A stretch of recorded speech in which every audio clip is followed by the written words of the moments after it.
Yeah, because Okay. it'll only lie wide straight. so that you can get both the scale Should and I you. try to put it on white? It only wants to stream in this Oh, orientation. okay, It won't let good. me kick it Okay. Well, off. then we'll get you so that we can see you guys.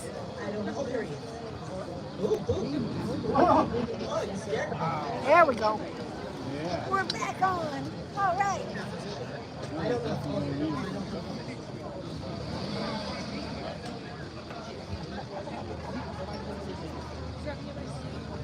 Steve Forrester, number 12. And now that he's on, let's see. I think they put him on the pumpkin.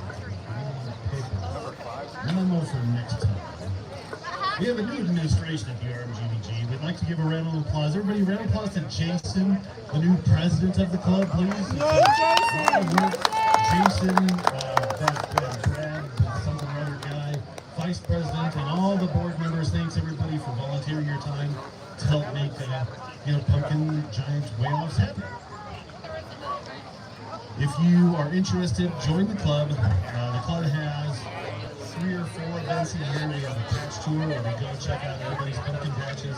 We have a fall meeting, a spring meeting, and during these we'll give you information on how you can better your grow.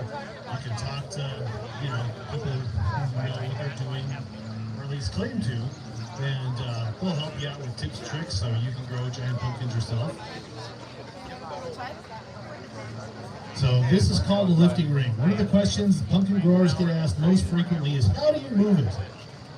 Once you get past the obligatory, like, I'm really strong kind of joke, then we get into the serious answer of you have to have a pumpkin lifting ring. This is a pumpkin lifting ring. The straps go underneath the pumpkin, they cinch up the rope, which then creates a loop where it cannot fall out, hopefully. And you lift it up, so it just cradles it up nice and gently like. Yeah, I've dropped one. I've done it. Oh yeah, I've dropped one. It was at my house. I didn't cinch the rope good enough, and whoop. So you gotta be careful. When lifting giant pumpkins, that rope goes underneath it, and then the weight of the pumpkin is kind of its own worst enemy. It keeps it trapped in the rope. When we get to this size, Leaf will start looking at the bottom. Colette will make sure no extra lead weights are on the scale. They'll wipe the sand off, no extras. We just want the pumpkin weight. Colette, give it the thumbs up. 10 bien, it's good. So Steve Foster from Centennial, Colorado. Steve, is that you, Steve? Does pumpkin have a name, Steve? No. What's the pumpkin's name? Wally. Is this your first giant pumpkin? I don't know. That means yes. How much do you think Wally weighs? Wally, yeah. The walrus. 200 pounds? The judges have deemed that it is estimated to be 256 pounds. So I'd say we got a chance. The weight on your pumpkin is 288 pounds. Almost 300. Wally the Whopper. Come on, get a picture with Wally.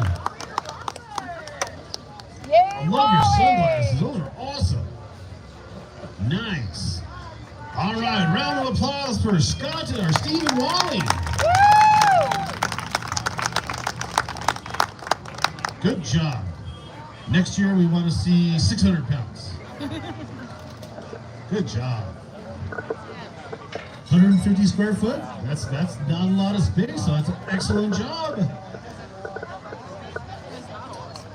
Colin, that's a great question. How much space does it take? There's actually a contest within the GPC. It's called the 150 square foot patch competition. I think a new world record was set. Do you know what it was, Joe? The 150 square foot pumpkin? Over 1,000 pounds. I know it's, like 1,400 pounds and 150 square feet. So you can grow really, really big ones in a small amount of space. So you don't have to, people see these things and they're like, wow, that's got to be like an acre or something like that. No, the state record was grown, and the current state record, not that other one over there, but I don't hold it, was grown in about 600 square feet, so not a lot of space. You don't need tons and tons of space. If you have a backyard, you can grow one easily.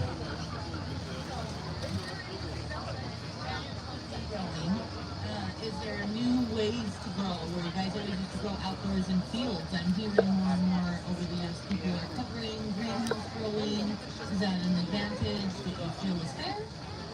Oh yeah, It's unfair and it's unethical, and I'm mad as hell.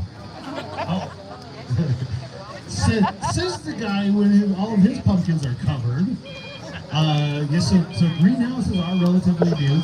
And they help a lot. I mean, everybody here is, from Colorado, probably, unless you're a tourist, in which case, thanks for coming. But Colorado is famous for predictably unpredictable weather. It's, 40 degrees last night, and it's over 80 degrees today. Welcome to October in Colorado. We got wind, we got hail, there's rain, there's hot, there's cold. So a greenhouse helps buffer that. Squash plugs, yes, everything. Colorado is a horrible environment to grow giant pumpkins. We need that last weight written down. Last weight, that was 288, I believe. So a greenhouse definitely helps. That is something kind of new that hasn't been a thing. Hail structures are quite common, but not greenhouse propers. That Brad Busto, or what's his name, Joe? Brad something? Sobled, that's right, Brad Sobled. He has